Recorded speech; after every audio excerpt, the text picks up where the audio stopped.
జనసేన, నా జన సైనికులు, మా వీర మహిళలు, నా సమాజం, నా నేల, నా దేశం, వీటి మీద ఎప్పుడు దృష్టి అస్సలు సంపూర్ణ దృష్టి పెట్టాం. అన్నీ వదిలేశాను. కానీ దాని ఫలితం అనుకుంటా ఈ రోజున భారతదేశంలోనే అత్యంత ఘనమైన విజయం సాధించాం మనం 100% స్ట్రైకింగ్ రేట్ తోటి.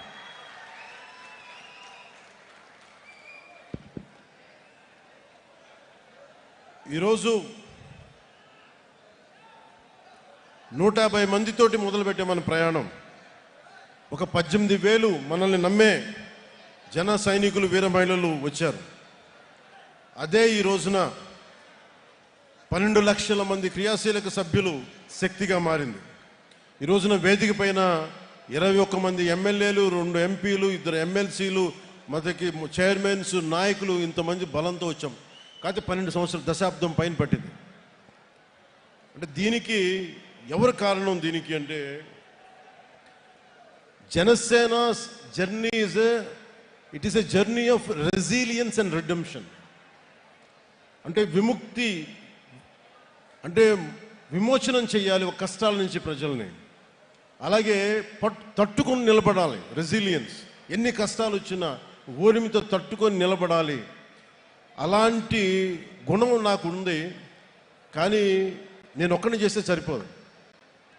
అలాంటిది మన జన సైనికులు, వీర మహిళలు మీరు రోడ్ల మీదకి వచ్చి నిలబడి నాకు అండగా ఉండి గుండె ధైర్యాన్ని నింపితేనే ఈరోజు ఇంతమంది వేదిక పైన కూర్చున్నాం, మీకు మాట్లాడగలుగుతున్నాం. You are the unsung heroes. మీ పేర్లు తెలియకపోవచ్చు, మచ్చుతోనే. అందుకని మేము ఈసారి ఏం చెప్పారంటే, మేము మాట్లాడటం కాదు, మీరు మాట్లాడితే మా నాయకులు అందరూ వింటాం. అందుకని నేను అందరినీ పిలిపించాను. తెలంగాణ నుంచి కావచ్చు, మన శివ కావచ్చు, చెంచులు యువకుడు. నేను ఎందుకు అర్థం చేసుకోగలంటే, ఒక సగటు యువతి యువకులు ఎంత కోపం ఉంటుందో నాకు అదే ఉంటుంది. సో 2014లో పెట్టి ఆ రోజున స్టేజ్ పై నిలబడి మాట్లాడినప్పుడు ఎంత ఉద్వేగంతో ఉన్నానో, ఇదే రోజు కూడా అదే ఉద్వేగంతో ఉన్నాను.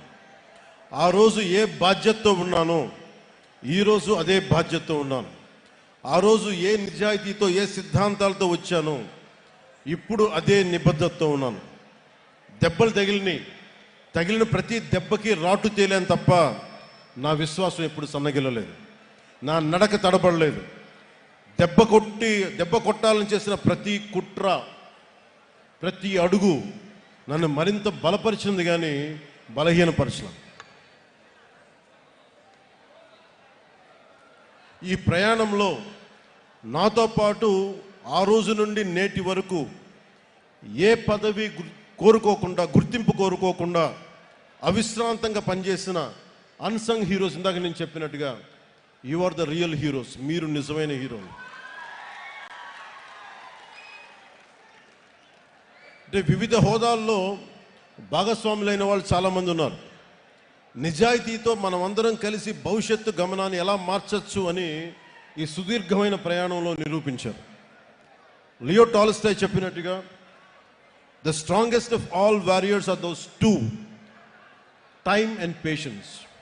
అంటే నిజంగా ఒక యుద్ధ రంగంలో తట్టుకొని నిలబడే బలమైన యోధులు ఎవరంటే కాలం, సహనం. అలాంటి కాలం, సహనం గుండెల్లో పెట్టుకున్న జన సైనికులు, వీర మహిళలు మీరు నిరూపించారు. You are the true heroes. I salute to you. అలాగే నేను పార్టీ ప్రారంభించినప్పుడు నేను ఏ రోజు కూడా ఊహించలేదు నేను పని చేసుకుంటూ వెళ్ళిపోదాను. కానీ ఈ రోజున తమిళనాడు నుంచి, కర్ణాటక నుంచి, ఒరిస్సా నుంచి, మహారాష్ట్ర నుంచి కూడా వచ్చి జనసేన ప్రయాణం మాకు భాగస్వామ్యం కావాలని చెప్పి చాలా వచ్చినందుకు, ఇది జనసేన ఒక ఐడియలిస్టిక్ పార్టీ. ఇది చాలా పార్టీస్ వస్తాయి, నేషనల్ పార్టీస్ దృక్పథం వేరుంటుంది. కానీ జనసేన ఐడియాలజీ బేస్డ్ పార్టీ. ఒక కులం కోసం పెట్టిన పార్టీ కాదు జనసేన. ఒక కుటుంబం కోసం పెట్టిన పార్టీ కాదు జనసేన. కేవలం ఒక రాష్ట్రం కోసమో, ఒక ప్రాంతం కోసం పెట్టిన పార్టీ కాదు. దేశం అంతా మాట్లాడాలి ఒక రోజు అని కలలు కన్నాను. దాన్ని ఒక స్వప్నాలు చూశాను నేను. జరుగుద్దో నాకు తెలీదు.